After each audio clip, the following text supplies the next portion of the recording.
Bom dia, turmas. Vamos para a nossa aula agora sobre funções. Vamos ver um exemplo aqui para iniciar a nossa aula. Eu coloquei aqui um exemplo bem simples. Um sapato que custa R$50. Eu sei que uma unidade de sapato vai custar R$50. Ou seja, 2 sapatos vão custar R$100. 3 sapatos vão custar R$150. Então, a gente tem essa noção de que o meu preço ele está em função da quantidade de sapatos, em função do número de sapatos que eu vou comprar. Estar em função significa estar dependendo da quantidade. Então, essa é a noção básica de função. Quando você tem um termo que, para você saber quanto ele é, você precisa desse outro termo. Ele está em função, está dependendo desse outro termo aqui, certo? Quando a gente fala de função, a gente vai ter alguns elementos que, quando a gente representa em forma de gráfico, assim, né, um desenho, em forma de conjuntos também, a gente vai ter aqui domínio, contradomínio e imagem. O que seria isso dentro de uma função? O domínio é o conjunto de partida. Aqui eu estou tendo um exemplo aqui do conjunto A, conjunto de partida. E o meu contradomínio é o meu conjunto de chegada. Já o meu conjunto imagem, ele é formado por todos os elementos que foram, de certa forma, relacionados aqui no meu conjunto do domínio. Só exemplificando melhor. Tenho aqui no conjunto do domínio, o conjunto A, eu tenho aqui os elementos 1, 2 e 3. E no meu conjunto B, conjunto do contradomínio, eu tenho do 1 até o 8. Mas observa que o 1, ele nessa função, ele está relacionado com o 2 está relacionado com o 4 e o 3 está relacionado com o 6. Então, nesse meu esquema de função aqui, o meu conjunto domínio é 1, 2, 3, o meu contradomínio vai do 1 até o 8, mas o meu conjunto imagem, ele é formado apenas pelo 2, o 4 e o 6, ok?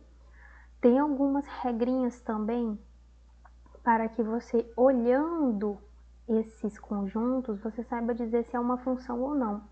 Apenas nesse esquema aqui. Como que seria?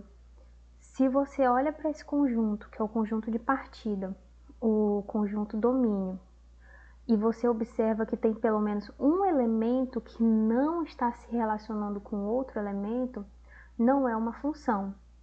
Assim como se você tiver um elemento aqui do domínio que esteja relacionando com 2 elementos para cá. Isso não seria possível, tá bom? Por que que isso não seria possível? Observa que, por exemplo, aqui eu tenho f de x.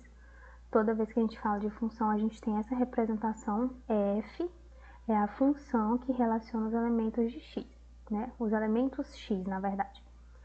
Então, eu tenho f de x igual x elevado ao quadrado, né? Só um exemplo básico aqui.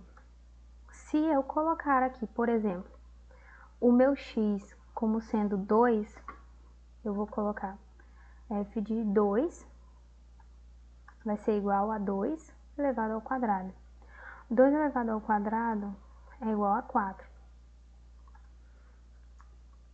Então, eu tenho aqui o 2 que está se relacionando com o 4. Mas se eu pegar o 3 aqui, eu já não vou ter mais o número 4. O 3 ele já vai me dar uma outra resposta. O 5, o 6, assim por diante. Então, significa que toda vez que você pegar um termo aqui, ele tem que ter uma resposta diferente, porque um valor daqui do conjunto do domínio, ele não vai te dar duas respostas numa mesma função, ok? Já no conjunto do contradomínio, pode acontecer de 2 elementos serem imagem de um único número. Por exemplo, f de 2 é igual a 2 ao quadrado, que é igual a 4 positivo. Mas e se eu colocasse aqui, por exemplo, f de menos 2? F de menos 2 aqui por esta função aqui, por esta função seria o quê? Seria menos 2 elevado ao quadrado. E menos 2 elevado ao quadrado também é igual a 4. Então, significa que eu tenho elementos diferentes, ó, tenho 2 positivo e 2 negativo, 2 elementos diferentes que têm uma mesma imagem. Quando eu pegar eles aqui, vão ser diferentes. Eu vou ter o menos 2 e vou ter o 2. Já aqui, o 4, ele vai ser imagem tanto do 2 como do menos 2, ok? Agora vamos ver aqui. Uma função de primeiro grau é uma função que a lei de formação dela é assim. O que é a lei de formação? A lei de formação da função de primeiro grau, ela é sempre nesse formato. F de x igual a ax mais b, em que b é um valor constante e o a, ele não vai ser um valor constante, vai depender da questão, e o x também é um valor que ele vai estar sempre variando, ok? Por isso que o x aqui é a variável, no caso aqui da nossa função. A gente chama de função de primeiro grau porque aqui no x o meu expoente que não aparece é 1. Esse tipo de expoente ele não é obrigatório de estar aparecendo aqui pra gente, tá?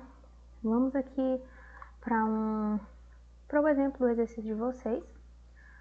Aqui na primeira questão, um avião se desloca em linha reta de acordo com os instantes mostrados na tabela.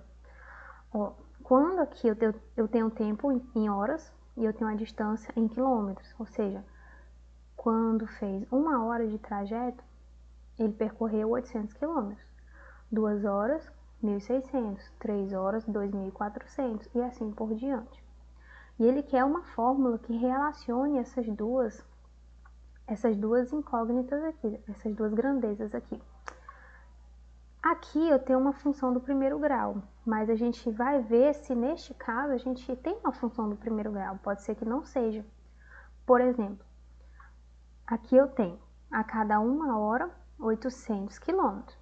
Então eu tenho o quê? Que a minha distância está dependendo da minha quantidade de horas, né? Quanto mais horas, maior a minha distância percorrida. Então, a minha distância está em função do tempo. Então, a distância está em função do tempo. Ela está dependendo do valor do tempo. Como é que eu vou fazer aqui agora? Eu sei que a cada 1 hora, 800 quilômetros. Então, tem o 800, que é o fixo. E o que é que está variando? A minha quantidade de horas. Então, aqui neste caso, multiplicado por x. Como é que eu sei que... por x não, por t, né, gente? Que a gente tem aqui a grandeza que a variável é t. Como é que eu sei que está certo? Porque 800. Quando aqui for 1 hora, 800 vezes 1, 800. Quando for 2 horas, 800 vezes 2, 1.600. E assim por diante, tá?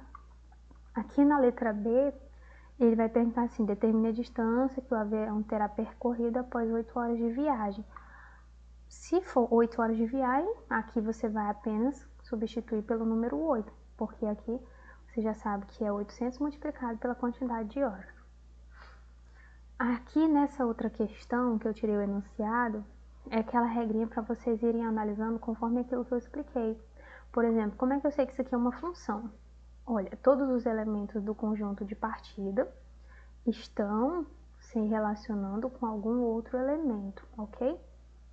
Agora vamos ver aqui no conjunto de chegada. Conjunto de chegada, lembra que eu falei, um elemento aqui, ele pode ser imagem de 2 elementos, desde que sejam elementos diferentes. A regra para que não seja uma função é que aqui no conjunto de partida, nenhum elemento pode se relacionar com mais de um elemento e também não pode ficar elementos aqui sem imagem.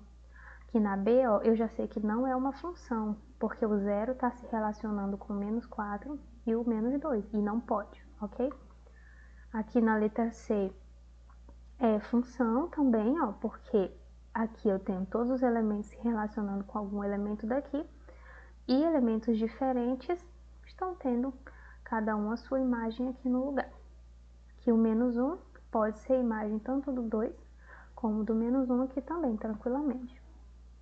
Aqui na letra D, né, a gente vê que não é função, porque aqui você tem o menos 3 que está sozinho, ele não está se relacionando com nenhum outro elemento aqui do outro conjunto, ok? Aqui na 4, só para mim fazer o último exemplo para vocês, escreva em seu caderno a lei de correspondência da função f pedida em cada item. Qual é a lei da função f que relaciona um número x, um número real x, com o seu dobro?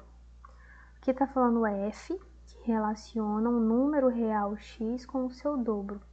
Então, aqui é f, que vai relacionar esse número com o seu o quê? Com o seu dobro, tá? Só essa mesma coisa simples aqui. Então, essa é a explicação, tá? F de x é igual a dobro de x. Então, essa é a relação que tem aqui entre um número real com o seu dobro. Eu espero muito que vocês tenham compreendido essa explicação. Tem mais coisa? Tem, principalmente sobre função de primeiro grau. Mas como a gente está estudando só noções de função, não tem essa necessidade no momento, tá bom? Qualquer dúvida, vocês já sabem onde me procurar.